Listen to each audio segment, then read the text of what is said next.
Hi, Inter ആർച്ചിന്റെ Q2 result വന്നിട്ടുണ്ട്. Already ഇവർ നമ്മൾ ബിസിനസ് അനാലിസിസ് ചെയ്തിട്ടുണ്ട്. അതേപോലെ PV സെക്ടറിലുള്ള മറ്റ് 2 കമ്പനികളുടെ റിസൾട്ട് അനാലിസിസും ബിസിനസ് അനാലിസിസും നമ്മൾ ചെയ്തിട്ടുണ്ട്. കണ്ടിട്ടില്ലാത്തവർക്ക് ആ വീഡിയോ കാണാവുന്നതാണ്.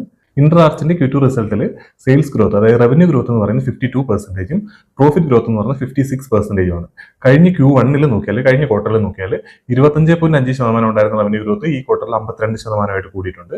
അതേപോലെ പ്രോഫിറ്റ് ഗ്രോത്തും കഴിഞ്ഞ ക്വാർട്ടറിൽ 40% ഈ ക്വാർട്ടറിൽ 56% കൂടിയിട്ടുണ്ട്. സോ നല്ലൊരു റിസൾട്ടാണ് വന്നിരിക്കുന്നത്.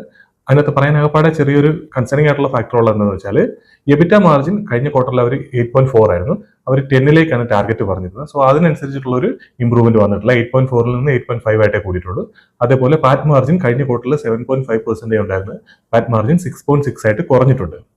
ഇതിനെപ്പറ്റി മാനേജ്മെന്റിനോട് ചോദിച്ചപ്പോൾ അവർ പറയുന്നത് എന്താണെന്ന് വെച്ചാൽ അവർ ഹൈ ആയിട്ട് എക്സ്പാൻഷൻ പ്ലാൻ ചെയ്യുന്നതുകൊണ്ട് തന്നെ, ഗ്രോത്ത് ഓറിയന്റഡ് ആയിട്ട് വർക്ക് ചെയ്യുന്നതുകൊണ്ട് തന്നെ അവർക്ക് എക്സ്പെൻസുകൾ കൂടുതലായിട്ട് വരുന്നുണ്ട്. അതുകൊണ്ട് തന്നെ ഇവരുടെ മാർജിൻസിൽ കുറവ് വരുന്നുണ്ടെന്നുള്ള